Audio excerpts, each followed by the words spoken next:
Bismillahirrahmanirrahim. Assalamu alaikum. I hope you all are fine and staying safe and happy. I am your science teacher, Ms. Farheen, and I welcome you all to a science class. My dear students, as you know that we are on chapter number 7 and the name of our chapter is the Earth and its resources.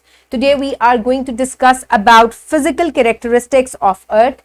यानी कि अर्थ की क्या क्या physical characteristics हैं, देखने में कैसा लगता है, कैसी कैसी जो है लेयर्स इसके ऊपर है. We are going to discuss that in this lecture.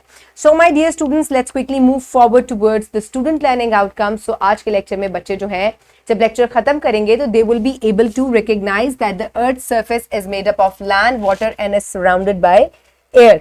सो बच्चे जो है वो इस काबिल हो जाएंगे कि वो जान जाएं कि जो अर्थ की सर्फेस है वो लैंड पे मुश्तमिल है, पानी पे मुश्तमिल है और जो it is surrounded by air.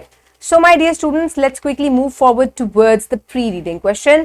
So quickly tell me, here you can see अर्थ के ऊपर कौन कौन सी चीजें जो है वो मौजूद है. पानी है, हवा है जिसमें आप सांस लेते हैं. आप हवा को देख नहीं सकते but you can feel it. जब व्हेन इट इज मूविंग, जब ये चल रही होती है हवा, तो आप इसको महसूस कर सकते हैं. Then there is life. Plants हैं, एनिमल्स हैं, ह्यूमन बींग्स हैं, तो अर्थ के ऊपर लाइफ भी मौजूद है. इसके अलावा रॉक्स हैं. तो ये तमाम चीजें मिलके जो है हमारे मदरलैंड अर्थ को बनाती हैं. सो माय डियर स्टूडेंट्स, मेरा आपसे क्वेश्चन ये है कि what are different things present on earth. हवा, पानी, जिंदगी, पत्थर, ये तमाम चीजें जो है मिलकर हमारे अर्थ को बनाती हैं और ये हमारे अर्थ के ऊपर प्रेजेंट है. So my dear students, let's quickly move forward towards the reading. So for reading quickly open page number 93 in your science 4 books. I hope everybody has opened the page. So now let's start the reading. Put your fingers where I will read. Physical characteristics of the earth. The earth has three major physical spheres. That is hydrosphere. Hydro means water. तो यानी कि पानी की सतह जो है वो भी मौजूद है इसके ऊपर. देन हाइड्रो मीन्स वाटर, यहां पर लिखा हुआ है. Then there is lithosphere. Litho means soil और rocks and atmosphere, that is air. So हमारा अर्थ जो है इसकी जो थ्री मेजर फिजिकल स्फेयर्स है वो कौन कौन सी हैं. हाइड्रो मतलब वाटर, लिथो मतलब सॉइल एंड एटमॉस्फेयर यानी कि एटमॉस मतलब air. These spheres are interdependent and support the fourth sphere called the biosphere. That is life. Each sphere has its unique features and functions. So my dear students, ये चारों spheres जो है पानी, हवा, मिट्टी, पत्थर, ये मिलके एक चौथी स्फेयर है, एक चौथी चीज है जिसको सपोर्ट करती हैं और उसको हम कहते हैं बायोस्फीयर. यानी कि बायो मतलब लाइफ. बायो का क्या मतलब है? लाइफ. तो जितनी भी लाइफ है ये तमाम चीजें जो है मिलके उसको सपोर्ट करती हैं. हवा, पानी, पत्थर, ये तमाम चीजें जो है मिलके जमीन पर जो जिंदगी मौजूद है ये उसको सपोर्ट करती हैं. सो ये तमाम जो स्फेयर्स हैं, तीन जो स्फेयर्स आपको अर्थ की नजर आ रही हैं, हाइड्रो, लिथो एंड एटमॉस्फेयर, ये तमाम जो है ये इंटरडिपेंडेंट है, ये आपस में कनेक्टेड है. सबसे पहले हम पहली स्फेयर को डिस्कस करते हैं, that is lithosphere. Litho means Rocky sphere. So lithosphere is the upper rocky solid part of the earth. It extends from the earth's surface up to 80% to 120 kilometers downwards to the center of the earth. The surface of the lithosphere has mountains, deserts, plains, plateaus, etc. Lithosphere, the land portion of the earth, shares about 29% of the earth's surface. So my dear students, जो पथरीला हिस्सा या land portion है हमारे अर्थ का, that is called lithosphere. और ये जो है ये अर्थ के टॉप से लेके ये अर्थ के सेंटर तक जाता है. यानी कि अगर मैं आपको ग्लोब दिखाऊं, I will show you a globe. Wait a second.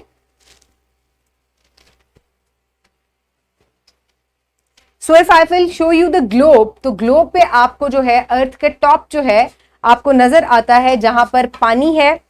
So this is our globe. तो अगर आप इसको देखें तो इसके ऊपर जो नीला हिस्सा है वो पानी का है और इसके अलावा जो आपको कलरफुल पोर्शन नजर आता है इसके ऊपर जितना भी कलरफुल पोर्शन है, this is called the land portion. तो ये जो लैंड पोर्शन है ये जमीन के अंदर तक जाता है। कितना अंदर तक जाता है? 80 किलोमीटर से लेके 120 किलोमीटर अंदर डेप्थ तक ही चला जाता है। ठीक है, सो इस तरीके से ये जो है ये लैंड पोर्शन है अर्थ का। Lithosphere is the land portion of the अर्थ। और इसके अंदर क्या क्या चीजें मौजूद हैं? माउंटेन्स हैं, डेजर्ट्स हैं, प्लेटोज हैं, प्लेन्स हैं, ये तमाम जो है ये लिथोस्फीयर का हिस्सा है।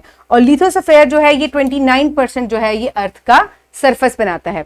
तो आप ये देख सकते हैं कि मैक्सिमम जो है वो आपको ब्लू पोर्शन नजर आ रहा है, यानी कि पानी का हिस्सा ज्यादा है।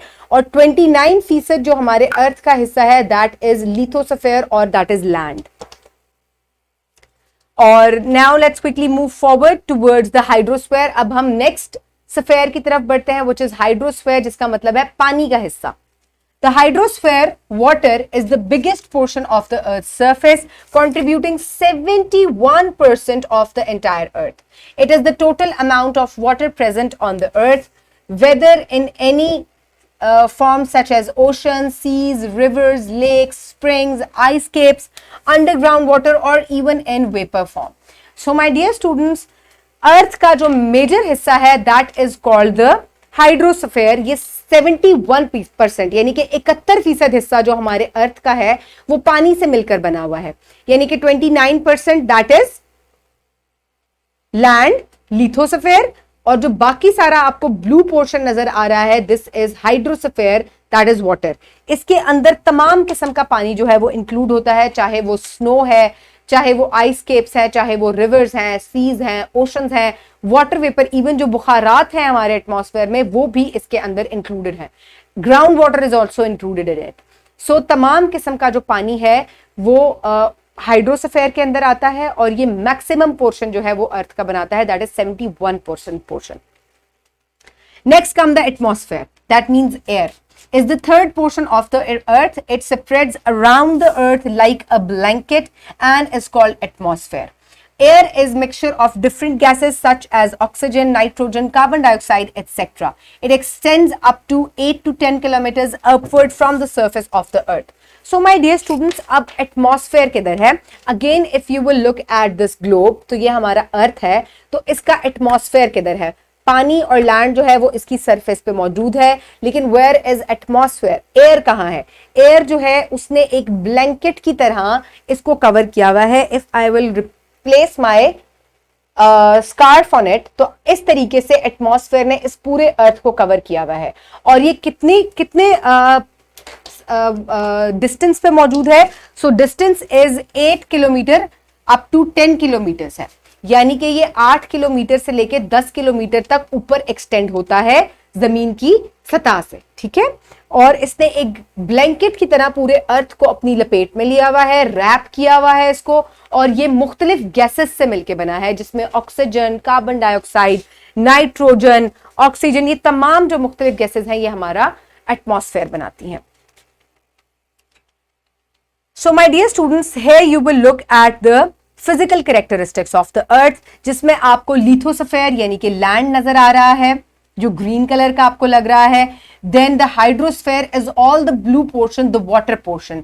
Then the blanket which I am talking about, ये है वो इनविजिबल ब्लैंकेट जिसको हम एटमॉस्फेयर कहते हैं, जो कि हमारी हवा कहलाता है, जिसको मुख्तलिफ गैसेस से मिलकर बनाया गया है। ठीक है, और ये अर्थ की 8 से 10 किलोमीटर अप टिल जो है अर्थ से एक्सटेंड होता है, इतना ऊपर तक होता है। ठीक है, 8 till 10 kilometres.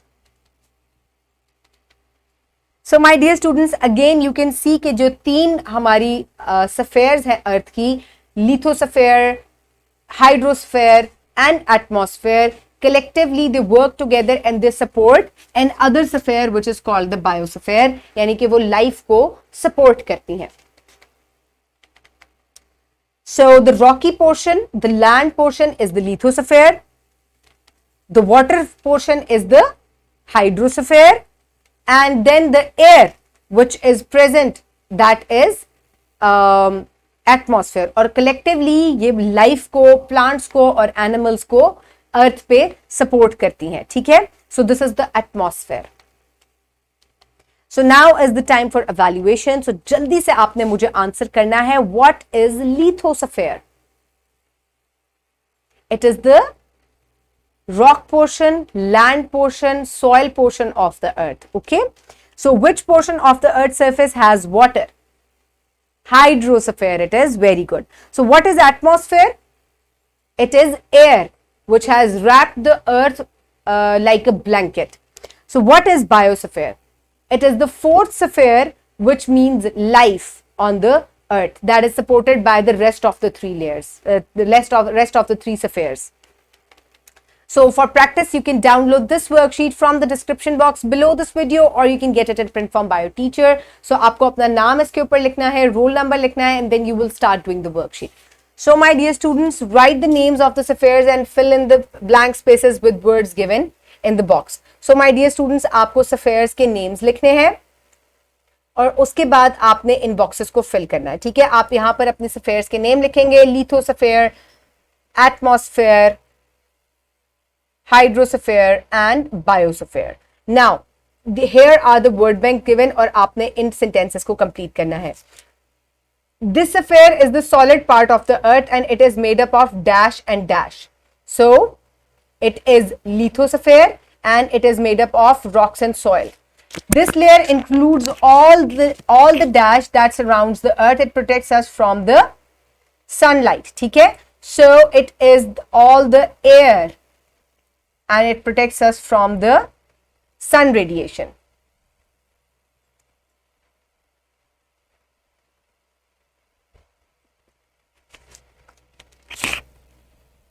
Rocks and minerals. Then comes the hydrosphere. So all the dash, all the water of the planet in this sphere, we can find it in oceans, rivers and groundwater. So this is the sphere where life exists in all forms, including plants and animals. So you will write here plants and animals. So इस blank ये थोड़ी सी लंबी हो जाएगी. You will write here oceans, rivers and groundwater. Okay, my dear students, you will pause the video and complete the worksheet. I hope everybody has done it. Now let's quickly move forward towards the homework. For homework, you will do question MCQ number 2 given on page number 102 in your books. Then you will do question number 1 and 2 from section B given on page number 103, and you will do the questions in your notebook. So my dear students, this is your homework, and today the wrap up of the lesson is we have learned about the different spheres of the earth. We have learned about the physical characteristics of the earth, which includes 3 spheres, which is lithosphere, hydrosphere and atmosphere. And collectively these spheres support another sphere, the 4th sphere, which is called the biosphere. So my dear students, I hope you have enjoyed today's lecture. Keep everybody around you safe. Have a good day. Thank you so much and Allah Hafiz.